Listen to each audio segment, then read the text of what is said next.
की शालीतनं मारेल ही अख्खी शालच मारणाऱ्यातली वाटते. तेजस प्रभूची बहीण आहेस का?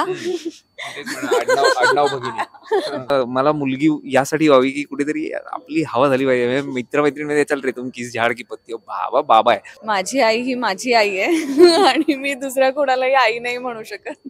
नाही तो थोडासा तो इगो ला ठेच मुद्दाम पोचणार आणि आता कर चल काय जमणार आहे तुला असं जो असतं ना तो एक झोन. मग त्याच्यानंतर आता बघा आता काय करतो ते बघा असं तो मुलाचा आणि वडिलांचा असतो. सगळे बोलतात यार अशी मोठी ताई हवी यार, मी का नाहीये तन्वी.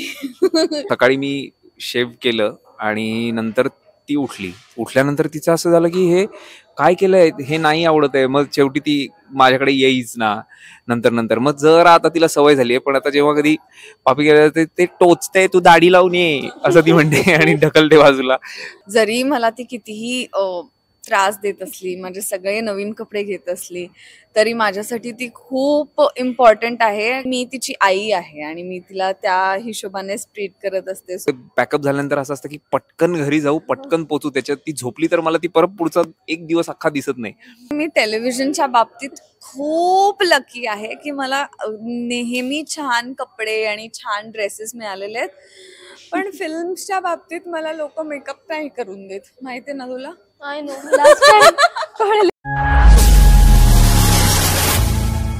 नमस्कार मंडळी, मी नेहा प्रभू तुम्हा सगळ्यांचं मनापासून स्वागत करते मीडिया टॉक मराठीवर. थोडं तुझं थोडं माझंचं निमित्त आणि माझ्यासोबत आत्ता ही लाडकी सुपर फ्रेश जोडी आहे. तर आपण मगासपासून खूप गप्पा मारल्यात की थोडं तुझं थोडं माझं यावर. पण मला वाटतं की आत्ता मी जे प्रश्न विचारेन त्याची उत्तरं तुम्ही थोडं माझं आणि बऱ्यापैकी तुझं या ॲटिट्यूडनी देऊया. तेजस प्रभूची बहीण आहेस का? आडनाव भगिनी. हो, आडनाव भगिनी म्हणू शकतो आपण. So are you ready? Yes. लवकर फुटणं कोण? लवकर फुटतो ना आपण. असतो. हा येस, चालू आहे याच्यामध्ये. मी. म्हणजे थोडं तुझं आहे आणि बऱ्यापैकी हिचं आहे. मला कंट्रोल होतं, माझं उलट आहे. ते झाल्यानंतर मला ते आठवून हसायला येतं. नंतर मी ते घडलेल्या ह्याला कदाचित पटकन नाही येणार, पण नंतर जेव्हा कळेल की असं काहीतरी झालं तर मला नेक्स्ट ह्याला खूप ते आठवून हसू येतं. बरं, स्वतःच्या झोन मध्ये असणं हे माझं आहे थोडं. मी पण थोडं तुझं थोडं माझं. बरं, नॅप्स घेणं किंवा डुलक्या मारणं. मी. मला डुलक्या नाही, मला अशी ऍट अ स्टेज मग 2 तासाची झोपच द्या असं होतं. म्हणजे हा नक्कीच माझा भाऊ आहे. शालीत ना जोडे मारणं. अजून तशी वेळ नाही आली. पण मला वाटत नाही एकूण की ही शालीतनं मारेल ही अख्खी शालच मारणाऱ्यातली वाटते. पण त्याला पण एक हा पेशन्स संपल्यानंतर. बरं, गुणगुणत बसणं.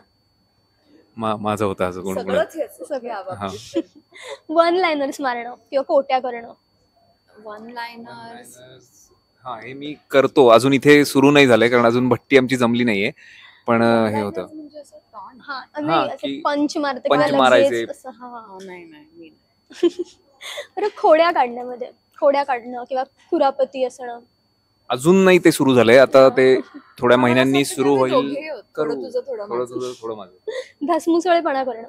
मी पण आहे. हिचं मला माहिती. मी नाही, मी जरा बऱ्यापैकी म्हणजे असं सगळं व्यवस्थित माझं आहे. बरं, आता आपण अर्थात आपल्या मालिकेविषयी थोड्याशा गप्पा मारूया. तर मला तुमचं टायटल सॉन्ग प्रचंड आवडलंय आणि त्याच्यामध्ये जे आहे ना की नातं थोडंसं हसवतं, थोडंसं रडवतं आणि नवसाचं नातं की काय भारी फेज आहे की नवसाचं नातं असणं. म्हणजे आपण अगदी म्हणतो ना असं देवाकडे मागून मिळालंय इतकं ब्लेस. मला तुम्हा दोघांना विचारायचं की तुमच्या आयुष्यातलं नवसाचं नातं म्हणावं असं कोणतं नातं आहे खऱ्या आयुष्यात? मला वाटतं सगळीच नाती नवसाची असावीत अशी आहेत आणि ती तशीच राहावीत. मग ती ज्यांच्याशी बरं आहे ती सुद्धा, ज्यांच्याशी बरं नाहीये ती सुद्धा. कारण ही दोन्ही नाती महत्वाची असतात असं मला वाटतं. त्यामुळे सगळीच नाती नवसाची आहेत माझ्यासाठी. शिवानीसाठी मला असं वाटतं की माझी लहान बहीण, म्हणजे जरी मला ती कितीही त्रास देत असली, म्हणजे सगळे नवीन कपडे घेत असली, तरी माझ्यासाठी ती खूप इम्पॉर्टंट आहे. कारण तिच्यासोबत डील करत असताना मला कॉन्स्टंटली हे वाटत असतं की मी तिची आई आहे आणि मी तिला त्या हिशोबानेच ट्रीट करत असते. सो मला माझ्या बहिणीचं आणि माझं नातं खूप नवसाचं वाटतं. आणि इनफॅक्ट माझे जे फ्रेंड्स आहेत ते सगळे बोलतात यार अशी मोठी ताई हवी यार, मी का नाहीये तन्वी. बरं, ही जी मानसी आहे आणि तिच्या बाबांचं काहीतरी एक कमाल कनेक्शन आहे आणि आम्हाला माहितीये की शिवानी आणि तिच्या बाबांचं थोडंसं एक झलक आम्हाला पाहायला मिळाली होती की तू बाबांसाठी छान पत्र लिहिलं होतंस, त्यांच्या सोबत बसून वाचलं होतंस. मला तुझं आणि तुझ्या बाबांविषयी ऐकायला आवडेल, कारण की मालिकेमध्ये रिअल लाईफ मधलं तुझं आणि बाबांचं कनेक्शन, मानसी आणि तिच्या बाबांचं आम्ही पाहणारच आहोत, पण शिवानी आणि तिच्या बाबांचं काय, कारण नंतर आम्ही पाहिलंच नाही ना काही. मला असं वाटतं की माझं आणि माझ्या बाबांचं नातं खूपच, म्हणजे आम्ही एक्सप्रेस होत नाही दोघे एकमेकांना, जे मला असं वाटतं प्रत्येक हाऊस होल्डमध्ये होतं की आपण आईकडे जास्त एक्सप्रेस होतो आणि आई बरोबर जास्त क्लोज बॉन्डिंग असतं. पण आता माझे बाबा हळूहळू ही इज ग्रोईंग ओल्ड, जरा असे असे म्हातारे होऊ पाहतात ते. सो आता मला जरा त्यांच्याबरोबर डील करताना एक वेगळाच गोष्टी स्वतःमध्ये आणाव्या लागतात आणि मग मला माझ्या बाबांशी डील करावं लागतं. सो मी आता आधीची पण फेज खूप एन्जॉय करायची आणि आत्ताची फेज एन्जॉय करतेच. बरं, जसं की मी आत्ताच म्हटलं की मानसी आणि तिच्या बाबांचं नातं कळणार, एक बाप मुलीचं नातं, बाप लेकीचं नातं. तुझा एक व्हिडिओ खूप गोड, जो मला वाटतं बऱ्याच जणांनी उचललाय आणि कमेंट्स पण आलेत की ज्या पद्धतीने तू तुझ्या मुलीसोबत असा छान सालसा डान्स करतोयस, तिने ज्या पद्धतीने खांद्यावर डोकं, असं तुझं आणि तुझ्या मुलीचं कसं आहे? छान बॉन्ड आहे आणि मला ऑलवेज मुलगी याचसाठी हवी होती की बऱ्याच वेळेला बऱ्याच जणांचं असं असतं की मुलीचा आणि बाबाचा बॉन्ड फार छान असतो आणि तेवढा मुलाचा नसतो. म्हणजे तो एका पॉइंटला ना तो, आणि तो तसाच असला पाहिजे असंही माझं मत आहे की मुलगा आणि वडील हा जो बॉन्ड आहे की तो फार असा एक्सप्रेसिव्ह किंवा मिठी मारून किंवा हातात हात घेऊन ते नाही, तो थोडासा तो इगोला ठेच मुद्दाम पोचणार आणि आता काय चल काय जमणार आहे तुला, असं जो असतं ना तो एक झोन, मग त्याच्यानंतर आता बघा आता काय करतो ते बघा, असं तो मुलाचा आणि वडिलांचा असतो. पण मी माझ्या बायकोला बघितलंय किंवा माझ्या मैत्रिणींना, असंख्य मैत्रिणींना बोलताना बघितलंय की ते जेव्हा त्याच्या बाबांविषयी बोलतात त्यावेळेला अशा पद्धतीने बोलतात की म्हणजे बाबा म्हणजे सॉलिड रे, तुम्ही कण नाही जगामध्ये, फक्त सो मला ते ऑलवेज एक फॅसिनेशन होतं की यार जर आपण मला मुलगी यासाठी व्हावी की कुठेतरी आपली हवा झाली पाहिजे, मित्रमैत्रिणीमध्ये चल रे तुम्ही किस झाड की पत्ती, बाबा बाबा आहे. तर ते मला ऑलवेज ते फार भारी वाटायचं की मुली काय पद्धतीने यार बाबांविषयी बोलतात त्यांच्या मध्ये, आपण अगदी कॅज्युअल गप्पा मारत असताना असो किंवा असो. सो मला ते फॅसिनेशन म्हणा किंवा एक ऑब्सेशन होतं की मला मुलगीच व्हायला पाहिजे यार, आणि ती झाली आहे लकीली. त्यामुळे येस, आमचा आहे बॉन्ड छान आहे आणि आता बघू फक्त. मला त्यामुळे पॅकअप झाल्यानंतर असं असतं की पटकन घरी जाऊ, पटकन पोचू. त्याच्यात ती झोपली तर मला ती परत पुढचा एक दिवस अख्खा दिसत नाही. त्यामुळे येस, पण आहे छान आहे. बरं, तू खूप वेगळा दिसतोयस रे, म्हणजे आम्ही तुला टीव्ही मध्ये आतापर्यंत पाहिलं, हा लुक खरंच खूप वेगळा आहे.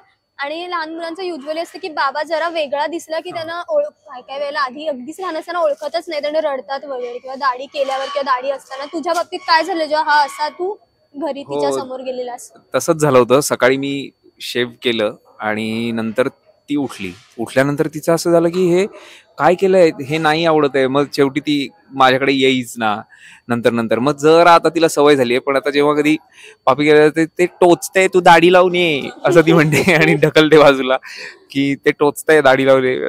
पण आता ठीक आहे, आता जरा तिला कळायला लागलं की हे काय बदलणार नाही, काही वर्ष आता हा असाच असेल.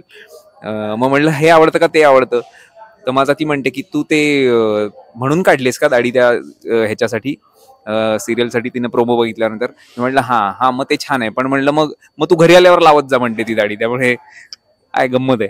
काय हे, मला नेहमी एक मुलगी म्हणून शिवानीकडे पाहिल्यावर नेहमी असं वाटतं की कसली लकी आहे, हिला कसले कमाल कपडे मिळतात. म्हणजे मी हिच्या सगळ्या सिरियल्स बघितल्या, त्यामुळे ते जे जानाना दिलसे त्याच्यात पण तिचं जे काही म्हणजे हेड टू टो, तिला मोजडी काय, ते पॉम्पॉमचे हे कानातले, आणि आता ती सुंदरच असल्यामुळे तिने काही घातलं तरी छान दिसतं, ही फॅक्ट आहे. कॉम्प्लिमेंट आली आहे, ऐकलीच पाहिजे. नाही, मुळात ती सुंदरच असल्यामुळे तिने काही घातलं तरी ते छान दिसतं, हे पण एक आहे. आणि थँक्यू. तुला किती लकी वाटतं, कारण की तू आता पण बघ ना, तुला कसलं कमाल असं छान असं तयार व्हायला मिळालंय. आणि तुझ्या आधीच्या मालिकांमध्ये पण कुठेही असं साधं बिधं, अगदी बन ठणके मस्त असतेस यार तू. मला असं वाटतं की मी टेलिव्हिजनच्या बाबतीत खूप लकी आहे की मला नेहमी छान कपडे आणि छान ड्रेसेस मिळालेले आहेत. पण फिल्म्सच्या बाबतीत मला लोक मेकअप नाही करून देत, माहितीये ना तुला. आय नो, लास्ट टाइम कळलेलं आपल्या गप्पांमध्ये. बरं, जाता जाता मला विचारायचं आहे की तुमचा प्रोमो खूपच छान झाला आणि माझा सगळ्यात बरेच प्रोमो आले, पण त्यातला माझा फेवरेट आहे की ज्यात तू तोरण लावत असतोस आणि माझा पण तो फेवरेट आहे. आणि ही बिचारी सईसाठी, आणि ही तुला तोरण लावायला हेल्प करते, तू हिला सईसाठी. एक नकळत छोटीशी हेल्प. मला नेहमी असं वाटतं की आपल्या दिवसभरात किंवा कुठेही अशी एक छोटी गोष्ट घडते, आपण कुणाला तरी हेल्प करतो, कुणीतरी आपल्याला हेल्प करतं आणि समाधान देऊन जाते ती गोष्ट संपूर्ण दिवसासाठी. मग भले कुणाला तरी आपण नकळत रोड क्रॉस करून दिलेलं असू दे किंवा काही. तुमच्या बाबतीत असं एखादं सांगायला आवडेल तुम्हाला की ही गोष्ट समाधान देऊन गेली आहे मला? मला ना आता रिसेंटली एक गोष्ट आहे जी मला खूप जास्त सॅटिस्फॅक्शन देते, ती म्हणजे ज्या ओल्ड आजी आजोबा जे सेलर्स असतात ना, हा. त्यांच्याकडनं शॉपिंग केल्यावर आहे ना मला खूप जास्त रिलीफ मिळतं की ओके चल काही पैसे आपण जरा बेटर हेल्प करू शकलो आपण त्यांना. सो मला ह्या गोष्टीचं खूप जास्त सॅटिस्फॅक्शन वाटतं. आणि तुला?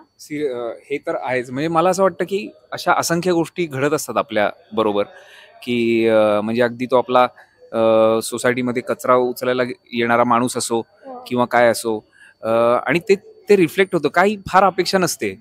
पाणी तरी विचारा, किंवा आता जे इलेक्शनसाठी जे लोक सर्वे आणि ह्याच्यासाठी फिरत होते किंवा हे होते, तर त्यांना फक्त येऊन जरा 2 मिनिटं बसून पाणी प्या, एवढं जरी झालं तरी सुद्धा मला वाटतं ते खूप त्यांनाही छान वाटतं, आपल्यालाही छान वाटतं. अशा छोट्या छोट्या गोष्टी असतात. आणि जी मला जास्त असं वाटतं, म्हणजे हे तर आहेच जसं ती म्हणाली तसे, की कोणी त्या एज ग्रुपचं हे दिसतं तर मोटिवेटेडही फील होतं की अरे हे लोक या वयातही छान काम करतायत, पॉझिटिव्हली आपल्या आयुष्याकडे बघतायत आणि ते जगतायत, ते छान पद्धतीने त्यांच्या कपॅसिटीने करतायत, हे पण आहे. आणि जी शिकणारी मुलं असतात की जी त्या फेजमध्ये असतात की आता मला पुढे हे करायचं आहे किंवा त्या पद्धतीने, पण तेवढं कदाचित आर्थिक पाठबळ नसल्यामुळे ते करू शकत नाहीत. सो मला तशा मुलांना काहीतरी मदत, म्हणजे मी मदत म्हणजे नॉट नेसेसरी पैशाची असेल किंवा काय असेल, पण जर बाबा हे असं पुस्तक आहे, किती आहे हे, एवढं आहे ना, चल हे मी देऊ शकतो, एवढी जरी केली तरी मला त्याचं खूप समाधान वाटतं. कारण त्याच फेजमध्ये काही वर्षापूर्वी मीही होतो. मी एका नवीन शहरामध्ये जेव्हा शिकायला जातो त्यावेळेला मला ते कळतात की किती पद्धतीने तुम्ही दाबलेले असता, थोडासा अंडर कॉन्फिडंट असता, मग हे कसं मागू, घरचा विचार असतोच की अरे माझ्या पाठी लहान भाऊ पण आहे, त्याचंही सगळं चाललंय, आता मग घ्यायचं तर आहे, पण मग घरी सांगावं का आत्ता, नको एवढा खर्च आहे ऑलरेडी.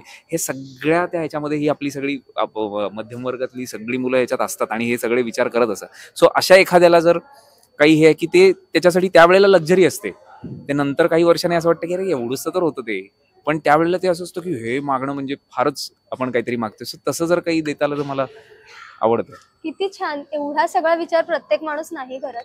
आपण नेहमीच म्हणतो, म्हणजे आपल्या लहानपणापासून सांगितलं जातं की तुझं माझं करू नये, थोडं तुझं थोडं माझं करून वाटून काय ते करा. सो पण काही गोष्टी असतात आयुष्यात ज्याच्या बाबतीत आपण ओव्हर प्रोटेक्टिव्ह किंवा थोडेसे ओव्हर पॉझिटिव्ह असतं, की असं वाटतं की मला ह्याच्यात हे फक्त माझं आहे. लाईक नाती असतील, खेळणी असतील, आपल्या जवळच्या वस्तू असतील. तुमच्या बाबतीत असं काय की हे मला नाही तुझं माझं करायचं, हे फक्त माझ्या आहे, ह्याच्यासोबत मला शेअरिंग नको आहे? मला असं वाटतं की माझी आई ही माझी आई आहे आणि मी दुसऱ्या कोणालाही आई नाही म्हणू शकत. येस. तुझ्या बाबतीत? माझ्या बाबतीत असं आता सध्या मुलीचं आहे माझ्या बाबतीत, की शेअर नाही, मी इमॅजिनच नाही करू शकत. खूप छान वाटलं तुमच्याशी बोलून. प्रेक्षक वाट पाहतायत, प्रोमो पाहून खूप उत्सुक झाले आहेत. मला वाटतं तुम्ही एक छान सुपरफ्रेश जोडी म्हणून आमच्या समोर येत आहे, मनोरंजन करायला सज्ज आहात. तुम्हीच त्यांना अपील करावं. 17 जून पासून आम्ही तुम्हाला भेटायला येतोय स्टार प्रवाहावर. आमच्या मालिकेचं नाव आहे थोडं तुझं आणि थोडं माझं. 17 जून पासून सोमवार ते शुक्रवार रात्री 9 वाजता स्टार प्रवाहावरती, विसरू नका. नाही विसरणार.